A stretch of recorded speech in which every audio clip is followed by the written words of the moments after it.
Welcome to Shri classes. आज हम लोग सेट नंबर 5 से सामान्य अध्ययन और कंप्यूटर साथ ही करेंट अफेयर्स के प्रश्नों को विस्तार पूर्वक डिस्कस करेंगे। तो आप लोग वीडियो को लाइक शेयर और सब्सक्राइब करें। तो स्टार्ट करते हैं हम लोग सेट नंबर 5। सेट नंबर 5 में जो जनरल नॉलेज है एंड करेंट अफेयर्स का प्रश्न है वो स्टार्ट हुआ है 41 से।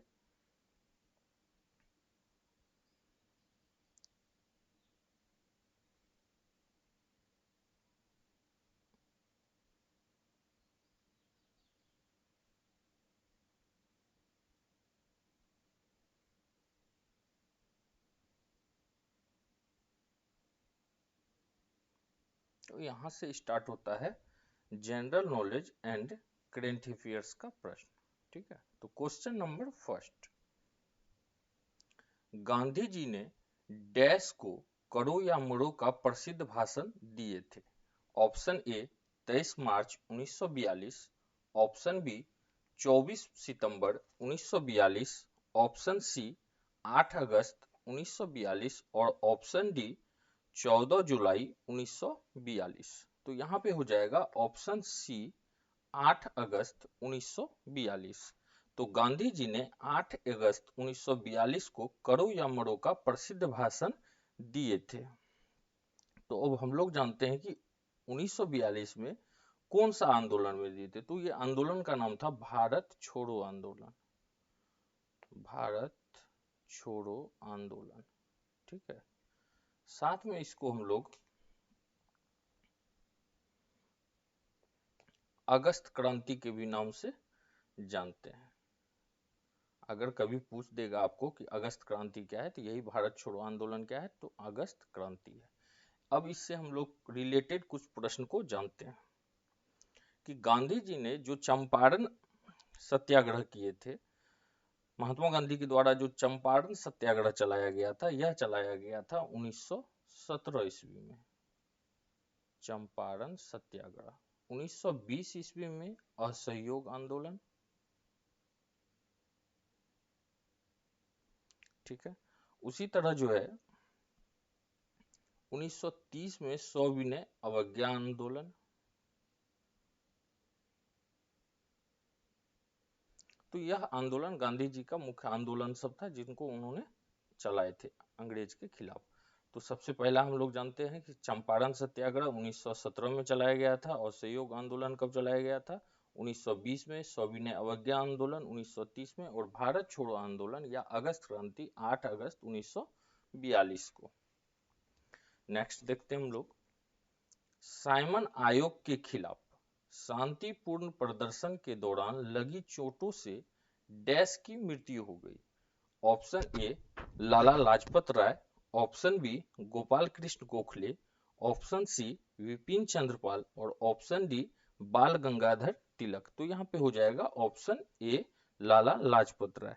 तो साइमन आयोग के खिलाफ शांतिपूर्ण प्रदर्शन के दौरान लगी चोटों से लाला लाजपत राय की मृत्यु हो गई थी। अब हम लोग जानते हैं कि यह साइमन कमीशन कब भारत आया और साइमन कमीशन था क्या। तो साइमन कमीशन जो है यह जब भारत पहुंचा तो यह पहुंचा था 3 फरवरी 1928 ईस्वी में। ठीक है,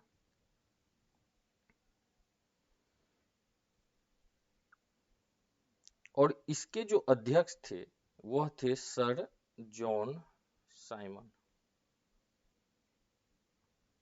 और साइमन कमीशन का गठन कब हुआ था, अगर यहाँ से पूछा जाता है ज्यादातर कि साइमन कमीशन का गठन कब हुआ था, तो साइमन कमीशन का जो गठन हुआ था यह 1919 ईस्वी में हुआ था। ठीक है, भारत पहुंचा था कब, तो 3 फरवरी 1928 ईस्वी को। इसके जो अध्यक्ष थे वो कौन थे, सर जॉन साइमन थे। इसी आधार पे इसका नाम साइमन कमीशन रखा गया था।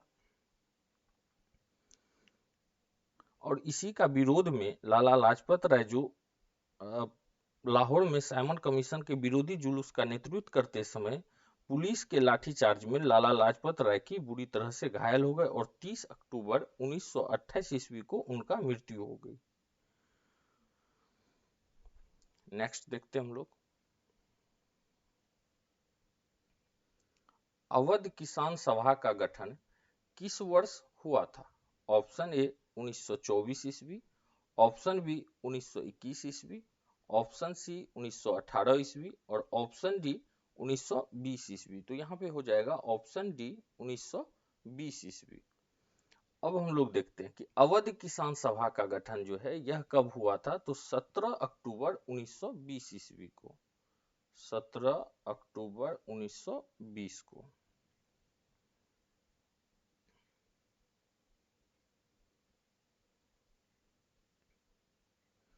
उत्तर प्रदेश का किसान सभा का गठन 1918 ईस्वी में मोतीलाल नेहरू और मदन मोहन मालवीय या इंद्र नारायण चौधरी, गौरी शंकर मिश्र आदि के प्रयासों से हुआ था।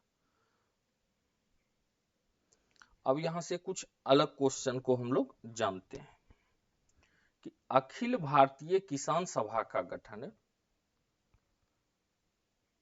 अखिल भारतीय किसान सभा का गठन हुआ था 11 अप्रैल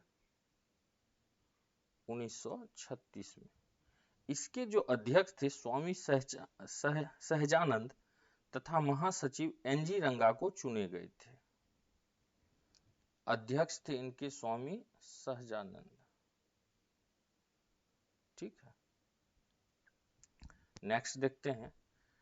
डैश हर साल फरवरी में शिल्प ग्राम में मनाया जाता है? ऑप्शन ए तानसेन संगीत समारोह, ऑप्शन बी ताज महोत्सव, ऑप्शन सी नाट्यांजलि नृत्य उत्सव और ऑप्शन डी जीरो महोत्सव। तो यहाँ पे हो जाएगा ऑप्शन बी ताज महोत्सव। ताज महोत्सव हर साल फरवरी में शिल्पग्राम में मनाया जाता है और यह महोत्सव जो है ये उत्तर प्रदेश आगरा का सर्वाधिक लोकप्रिय राजकीय पर्व है। ठीक है, इसको राजकीय पर्व का दर्जा प्रदान किया गया है। साथ ही अब इसके विषय में जानते हैं कि हम लोग कि इसका शुरुआत कब हुआ था। तो ताज महोत्सव का जो शुरुआत हुआ था वह हुआ था 1992 में और यह कब से कब तक मनाया जाता है? तो 18 फरवरी से लेकर 27 फरवरी तक मनाया जाता है। इस बीच के अवधि को क्या बोला जाता है? तो ताज महोत्सव बोला जाता है। यह उत्तर प्रदेश का राजकीय त्योहार है और इसका जो स्टार्टिंग किया गया था मतलब ताज महोत्सव मनाने का, तो यह कब किया गया था? तो 1992 ईस्वी में किया गया था।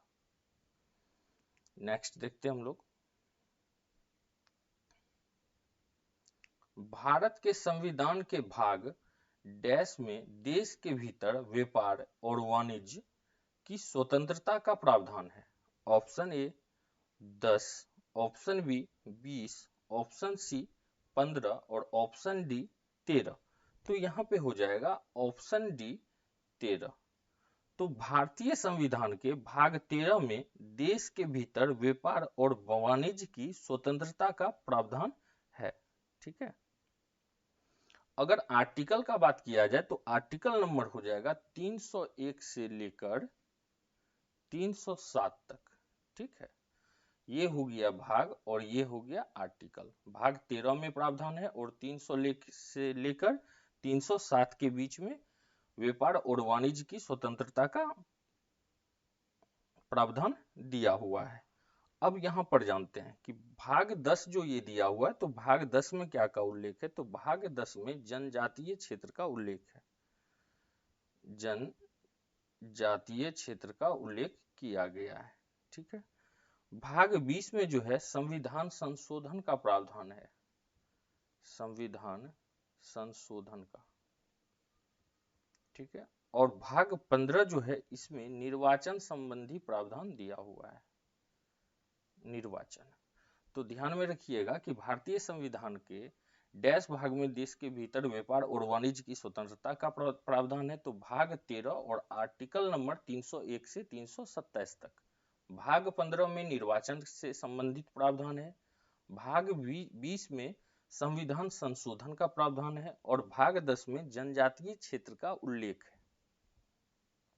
नेक्स्ट देखते हैं हम लोग। डैश का निरपेक्ष अपवर्तनांक 2.42 है।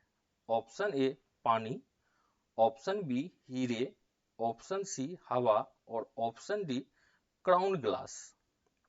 तो यहाँ पे हो जाएगा ऑप्शन बी हीरा। तो हीरे का जो निरपेक्ष अपवर्तनांक है वो कितना होता है, तो 2.42 होता है। अब इसका जो है कुछ हम लोग गुण के विषय में जानते हैं। यह जो हीरा जो होता है यह ताप का सुचालक एवं विद्युत का कुचालक होता है। ठीक है, यह दुनिया का सबसे कठोर पदार्थ है। इसके रवे घनागार होते हैं और शुद्ध हीरा पारदर्शक एवं रंगहीन होता है। ठीक है, अभी 4 पॉइंट हम लोग इस पे डिस्कस किए हैं, वो पॉइंट कौन कौन है।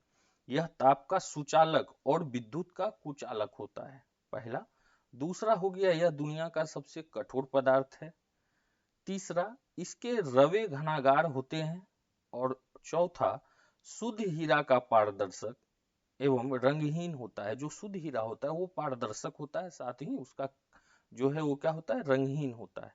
तो यहाँ से एक चीज और हम लोग जानते हैं कि ग्रेफाइट का आपेक्षिक घनत्व कितना होता है। तो ग्रेफाइट का आपेक्षिक घनत्व होता है 2.2। नेक्स्ट देखते हैं हम लोग।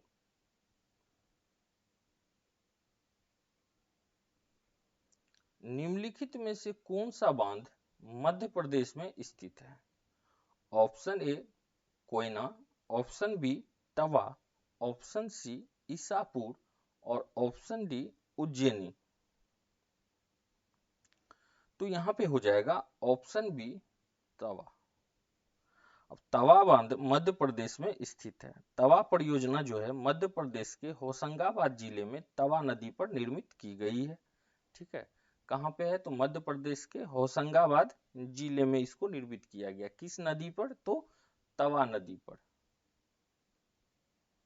तवा नदी पर। अब जानते हैं इसका निर्माण। इसका निर्माण जो स्टार्ट हुआ था वो स्टार्ट हुआ था 1958 में प्रारंभ किया गया था और 1978 में संपन्न हुआ था। ठीक है, इसका जो ऊंचाई है, बांध का ऊंचाई यह है 59 मीटर और लंबाई 1815 मीटर है। ठीक है, 59 मीटर हो गया इसका ऊंचाई और लंबाई हो गया 1815 मीटर। अब देखिए जैसे यहाँ पे है ऑप्शन ए में कोयना, चूंकि यह जो सेट है इसमें थोड़ा सा जगह का अभाव होने के कारण ज्यादा डिटेल्स में नहीं हो पाता है, लेकिन जो है अब कोशिश किया जाएगा जो नेक्स्ट सेट है उसमें हम लोग स्पेस को रखें और उस पे सही से और अच्छे रूप से आपको लिख के दे। तो जैसे यहाँ पे नदी दिया दिया हुआ है कोयना, तो कोयना परियोजना कोयना नदी पे निर्मित है, जो कहाँ पे है, तो महाराष्ट्र में है। तो यह है महाराष्ट्र में। और टिहरी बांध उत्तराखंड में स्थित है, जो सब भारत का सबसे ऊंचा बांध है। याद रखिएगा भारत का जो सबसे ऊंचा बांध है वो कौन सा है, तो टिहरी बांध। नेक्स्ट देखते हैं हम लोग। डैश बेसिन का लगभग 50% भाग महाराष्ट्र में स्थित है। Option A Kaveri, option B Mahanadi, option C Godavari और ऑप्शन डी नर्मदा। तो यहाँ पे हो जाएगा ऑप्शन सी गोदावरी। तो गोदावरी बेसिन का लगभग 50% भाग महाराष्ट्र में स्थित है। साथ में जो गोदावरी नदी है वो प्रायद्वीपीय भारत की सबसे लंबी नदी है। इसको प्रायद्वीपीय भारत का छोटी गंगा भी बोला जाता है। प्रायद्वीपीय भारत की लंबी नदी है। लगभग 1465 किलोमीटर यह गमन करती है, मतलब 1465 किलोमीटर तक यह जाती है।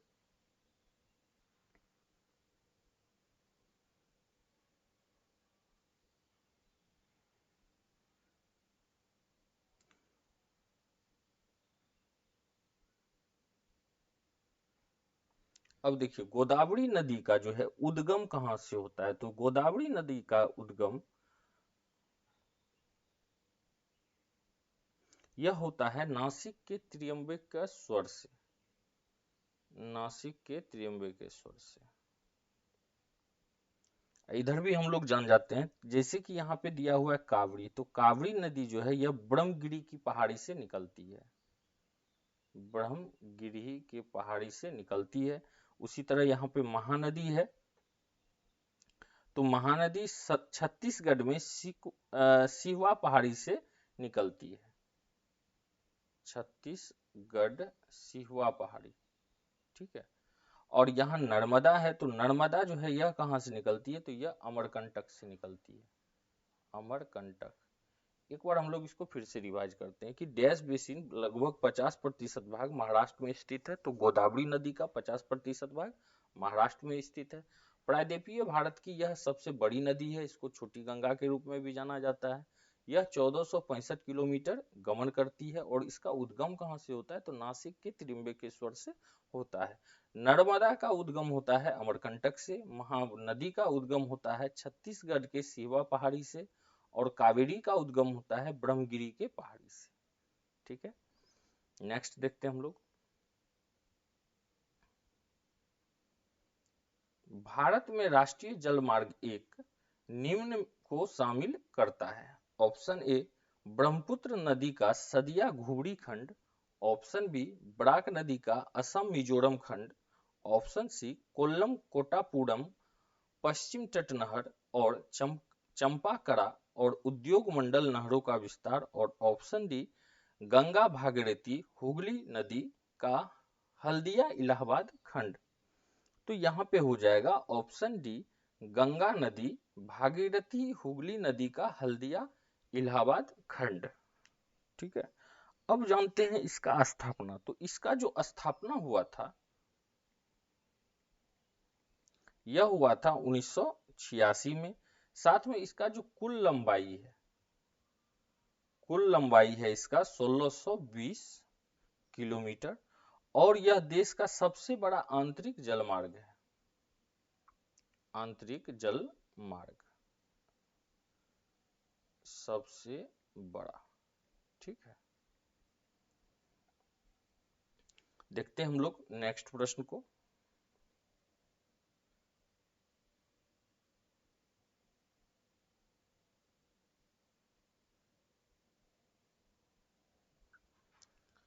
निम्नलिखित में से किस सूक्ष्म जीव के कारण हैजा फैलता है? यह क्वेश्चन को हम लोग सेट नंबर 2 में विस्तार पूर्वक जाने थे कि विषाणु से कौन सा रोग होगा, बैक्टीरिया से कौन सा होगा, प्रोटोजोआ से कौन होगा, और फंगी से कौन सा होगा। तो इसको आप लोग खुद से सॉल्व कीजिए, 2 मिनट का आपको समय देते हैं।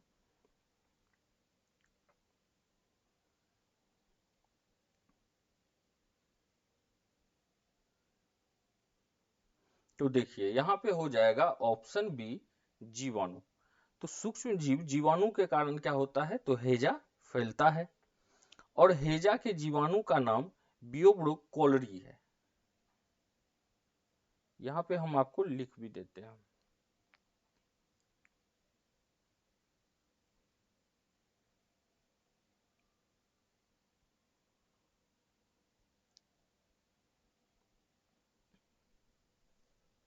और इसका खोज कौन किया था, तो लुएन हो किया था, जिसको जीवाणु जगत के पिता भी बोला जाता है, लुएन हॉक, ठीक है। हैजा का टीकाकरण का खोज लुएन हॉक ने किया था, जिसको जीवाणु विज्ञान का पिता कहा जाता है।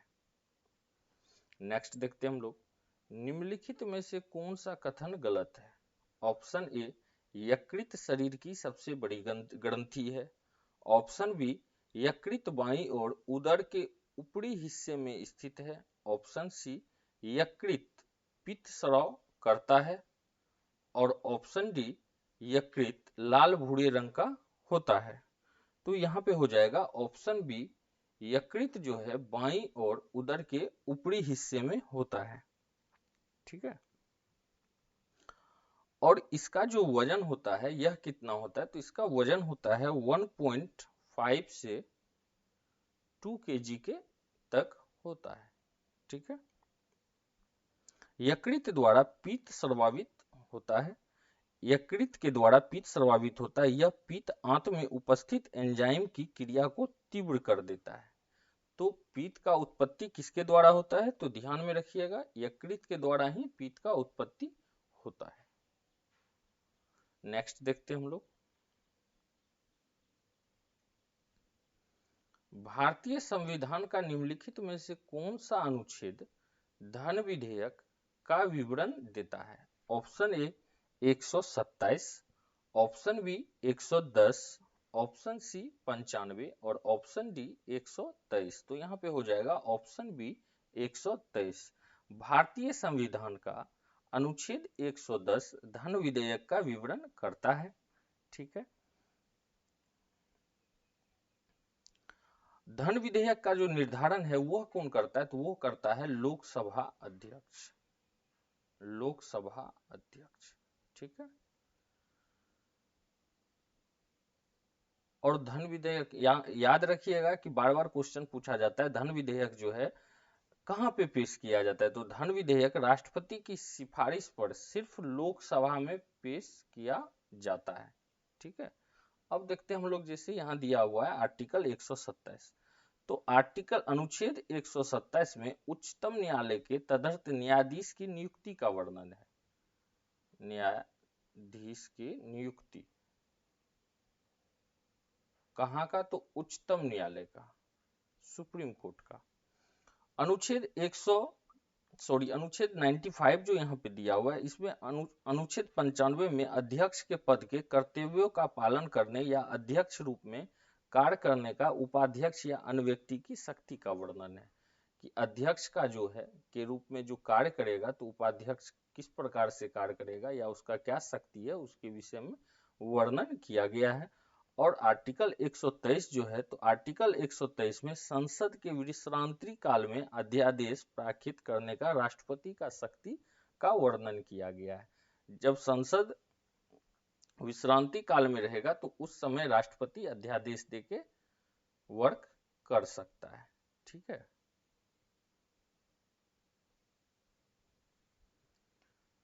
नेक्स्ट देखते हैं हम लोग, भारतीय संविधान का कौन सा अनुच्छेद यह घोषणा करता है कि भारतीय संविधान 1950 के लागू होने से पहले भाग 3 से असंगत कानून शून्य माने जाएंगे? Option A 13, option B 10, option C 17 और ऑप्शन डी 19। तो यहाँ पे हो जाएगा ऑप्शन ए 13। तो भारतीय संविधान का अनुच्छेद 13 में यह घोषणा करता है कि भारतीय संविधान का 1950 के लागू होने से पहले भाग 3 के असंगत कानून शून्य माने जाएंगे। इसका जो है हम लोग ऐसे भी समझते हैं कि इसी अनुच्छेद को सर प्रमुख विशेषता है कि न्यायपालिका को न्यायिक पुनरावलोकन करने की शक्ति प्रदान है। न्यायपालिका क्या कर सकता है? तो न्यायपालिका फिर से उसका पुनरावृत्ति करके उसका परीक्षण कर सकता है। ठीक है, अब जैसे यहाँ पे दिया हुआ है भाग 10,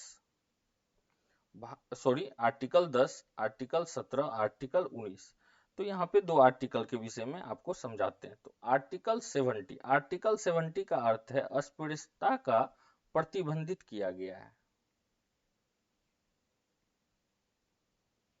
प्रतिबंधित किया गया है। दूसरा आर्टिकल 19 जो है, वर्णित अधिकार मूल अधिकारों का केंद्र बिंदु है, यह सभी नागरिकों को प्राप्त है, इसमें 6 प्रकार का विशिष्ट अधिकार है। तो यह मूल अधिकार जो है,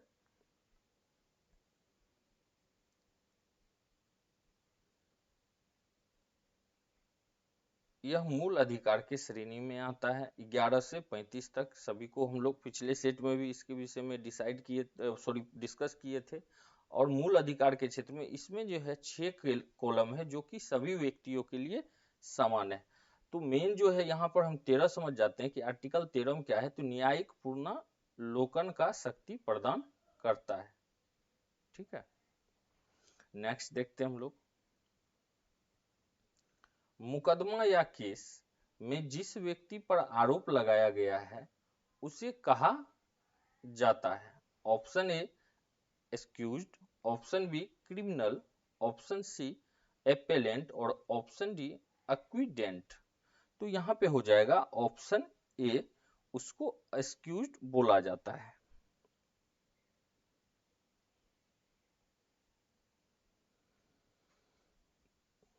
नेक्स्ट देखते हैं हम लोग, न्यायालय में प्रयोग होने वाले एमिकस क्यूरी का अर्थ है।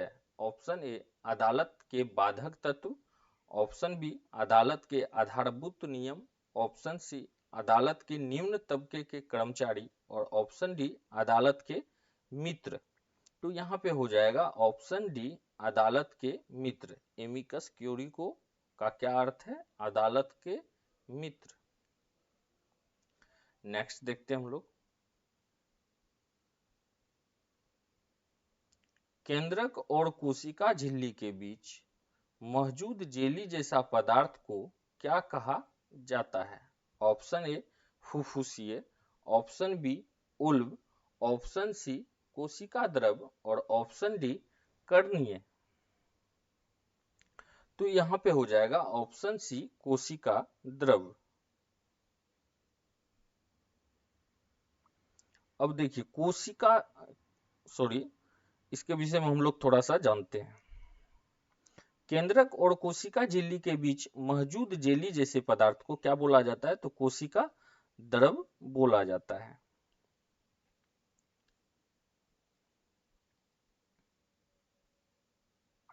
कोशिका के अंदर संपूर्ण पदार्थ को जीव द्रव कहते हैं। ठीक है, कोशिका के अंदर सभी पदार्थ को जीव द्रव कहते हैं और जीव द्रव का वो भाग जो केंद्रक के बाहर तथा कोशिका कला के अंदर होता है उसे कोशिका द्रव कहते हैं। तो पहले ये जान लीजिए कि कोशिका के अंदर के संपूर्ण भाग को जीव द्रव कहते हैं। ठीक है, कोशिका के जो अंदर में होगा उसको हम लोग क्या बोलेंगे? तो जीव द्रव बोलेंगे। और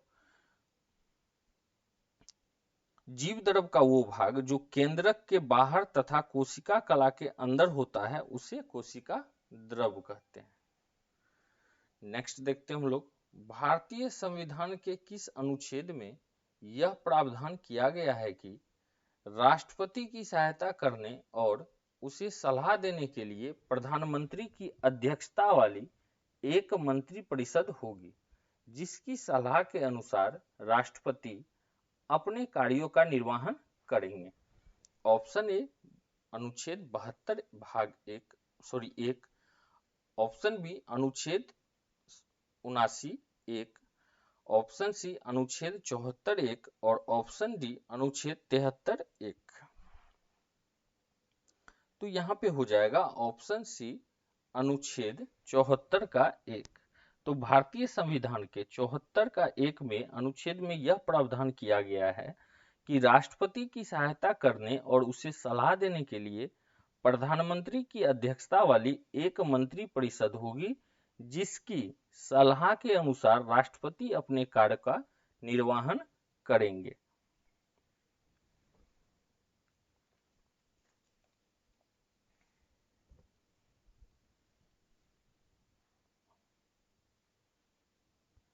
अब देखिए अनुच्छेद जो यहां पर दिया हुआ है अनुच्छेद 72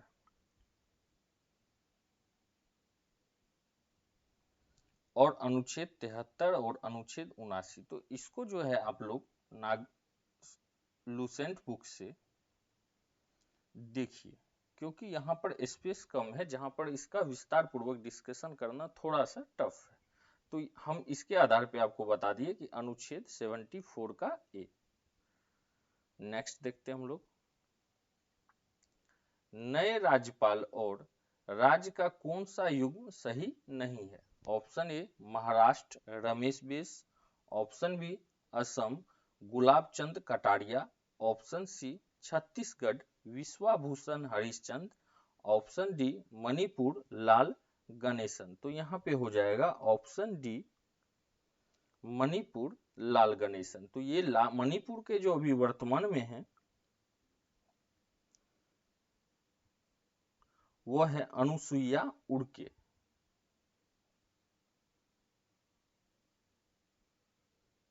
अनुसुईया उड़के, ठीक है।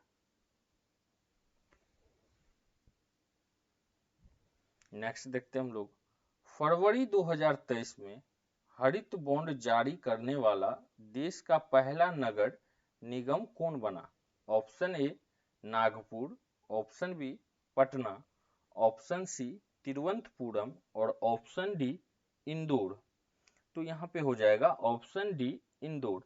तो फरवरी 2023 में हरित बॉन्ड जारी करने वाला देश का पहला नगर निगम इंदौर बना और हरित बॉन्ड के जरिए 244 करोड़ जुटाने की योजना है।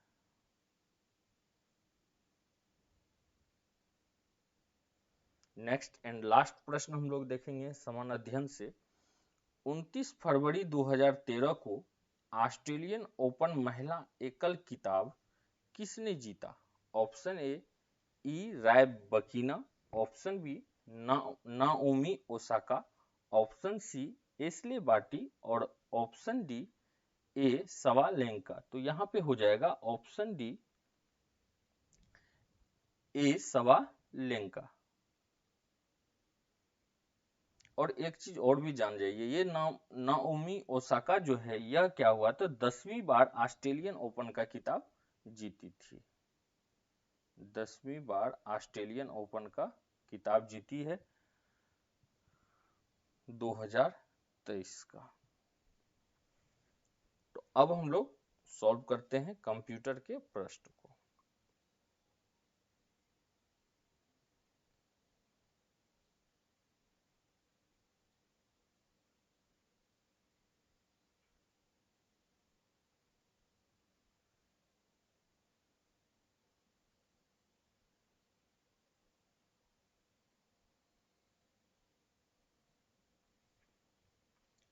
यहां से स्टार्ट होता है कंप्यूटर का सेक्टर। तो क्वेश्चन नंबर फर्स्ट, वह नेटवर्क था जो इंटरनेट का आधार बन गया। Option A ARPANET, option B cluster, option C HTTP और ऑप्शन डी SSID। तो यहाँ पे हो जाएगा ऑप्शन ए अर्पानेट। ठीक है, अब अर्पानेट है क्या? तो अर्पानेट है advanced research project agency network. ठीक है, इसका जो प्रारंभ किया गया था यह किया गया था 1969 में और पुनः इसे 1989 में कमीशन से हटा दिया गया था। तो डैश वो नेटवर्क था जो इंटरनेट का आधार बन गया था, तो वो नेटवर्क था अर्पानेट। अर्पानेट का अर्थ हो गया advance research project agency network. इसका जो प्रारंभ किया गया था वो किया गया था 1969 में और इसको 1989 में हटा दिया गया था। माइक्रोसॉफ्ट कॉरपोरेशन के न्यूनतम ऑपरेटिंग सिस्टम विंडोज 7 में भारतीय भाषाओं के कितने फ्रंट हैं? Option A 14, option B 26, option C 37 और ऑप्शन डी 49। तो यहाँ पे हो जाएगा ऑप्शन डी 49। माइक्रोसॉफ्ट कॉरपोरेशन के ऑपरेटिंग सिस्टम विंडोज में भारतीय भाषाओं के 49 फॉन्ट हैं। नेक्स्ट देखते हैं हम लोग, निम्न में से किस क्षेत्र में स्प्रेडशीट सॉफ्टवेयर अधिक उपयोगी होता है? ऑप्शन ए मनोविज्ञान, ऑप्शन बी प्रकाशन, ऑप्शन सी सांख्यिकी और ऑप्शन डी संदेश प्रेषण। तो यहाँ पे हो जाएगा ऑप्शन सी सांख्यिकी। ठीक है, अब इसके तहत ही बैंकिंग से संबंधित या ऑफिस से संबंधित या घर से बजट इसी के द्वारा पेश किया जाता है।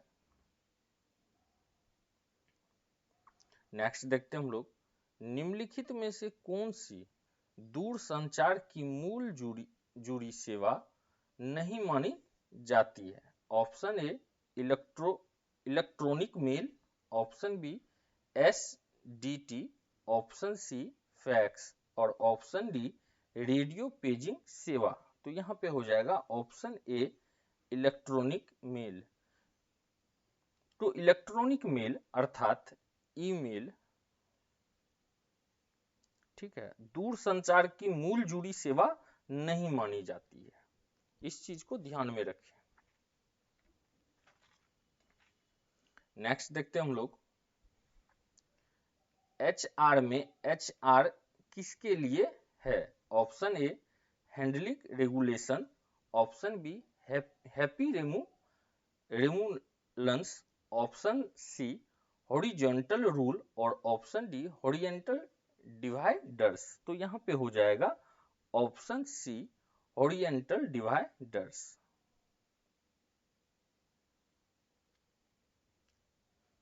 HR का प्रयोग किसके लिए किया जाता है? तो हॉरिजॉन्टल रूल के लिए किया जाता है। H for horizontal, R for rule.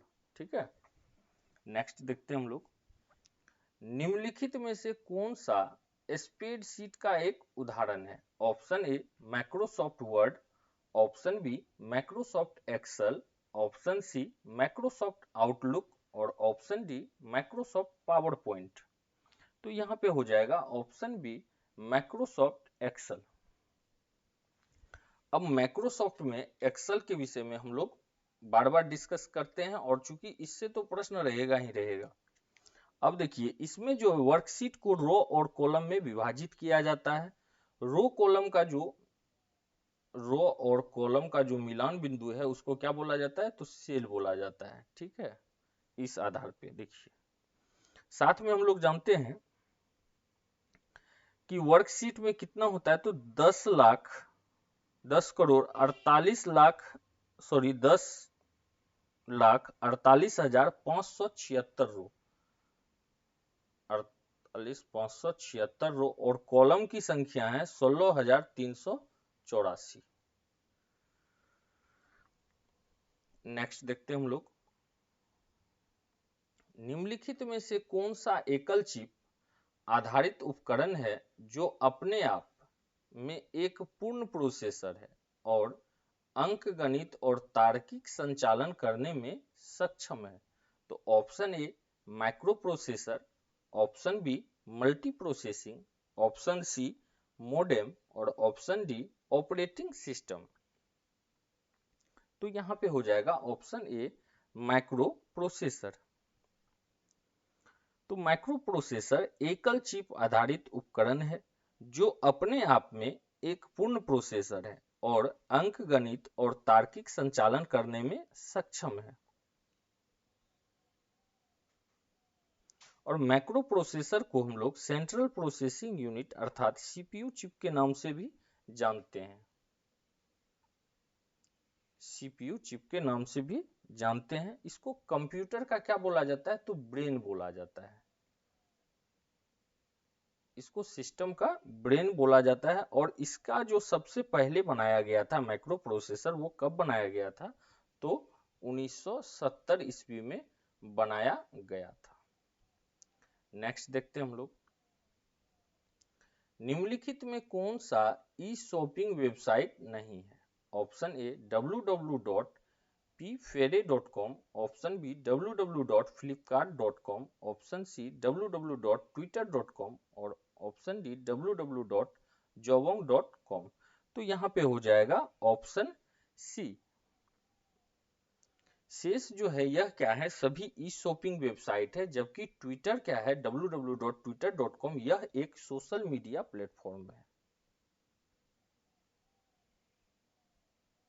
ठीक है, नेक्स्ट देखते हैं हम लोग, वर्ल्ड वाइड वेब में पंजीकृत पहला डोमेन नाम क्या था? Option A www.linux.com, option B www.computer.com, option C www.server.com और ऑप्शन डी www.symbolics.com। तो यहाँ पे हो जाएगा ऑप्शन डी www.symbolics.com। नेक्स्ट देखते हैं हम लोग, वह पोर्ट जो डिजिटल उपकरणों में और में से डेटा स्थानांतरण करने के लिए एक प्रोटोकॉल है, किस रूप में जाना जाता है? Option A VGA monitor, option B USB port, option C parallel port और ऑप्शन डी PS2 पोर्ट, तो यहाँ पे हो जाएगा ऑप्शन बी USB पोर्ट। तो USB वह पोर्ट जो डिजिटल उपकरणों में डेटा स्थानांतरण के लिए प्रोटोकॉल USB पोर्ट प्रोटोकॉल के रूप में जानते हैं। हम लोग USB के द्वारा क्या कर सकते हैं, एक स्थान से दूसरे स्थान डाटा को ले जा सकते हैं, अर्थात अपने कंप्यूटर से निकाल के किसी और में, वहां से निकाल के फिर अपने में। ठीक है, नेक्स्ट देखते हैं हम लोग, कंप्यूटर क्षेत्र में फोर्ट्रेन किसके लिए प्रयुक्त किया जाता है? Option A forensic transistor, option B format transformer, option C formula translation और ऑप्शन डी फॉरेन ट्रांसमीटर। तो यहाँ पे हो जाएगा ऑप्शन सी फॉर्मूला ट्रांसलेशन। ठीक है,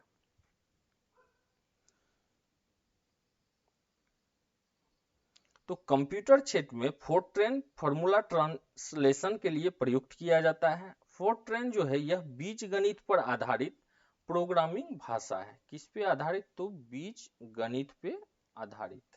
ठीक है, प्रोग्रामिंग भाषा है अर्थात लैंग्वेज है। कभी कभी यहाँ पे पूछा जाता है कोबोल। कोबोल क्या है? तो कोबोल भी एक प्रोग्रामिंग लैंग्वेज है। इसका अर्थ होता है कॉमन बिजनेस ओरिएंटल लैंग्वेज। तो इसको ध्यान में रखिएगा, कोबोल का अर्थ होता है कॉमन बिजनेस ओरिएंटेड लैंग्वेज। यह आपको बार बार पूछने को मिलेगा, सॉरी पूछने को नहीं, बार बार देखने को मिलेगा।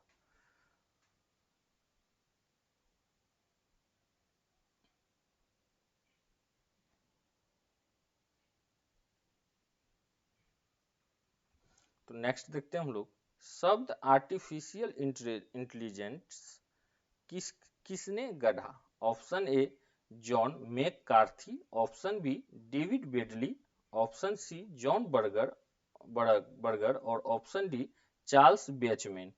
तो यहाँ पे हो जाएगा ऑप्शन ए जॉन मैककार्थ।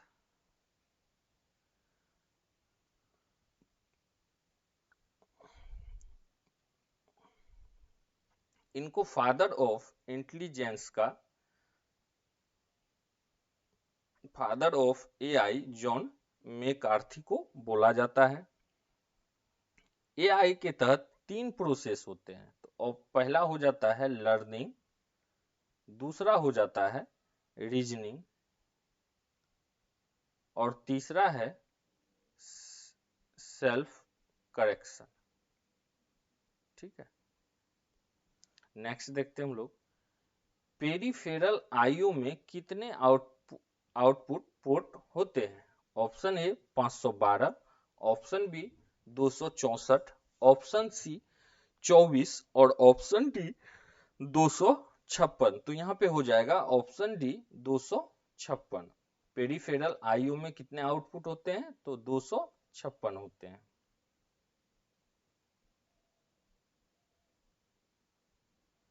टेलीफोन के संदर्भ में एडीएसएल का पूर्ण रूप क्या है? तो एडीएसएल का option A asymmetrical digital software line, option B align digital subscriber line, option C align digital software line और option D asymmetrical digital subscriber line. तो यहाँ पे हो जाएगा ऑप्शन डी एएचडीएल का फुल फॉर्म होता है एसाइमेट्रिकल डिजिटल सब्सक्राइबर लाइन।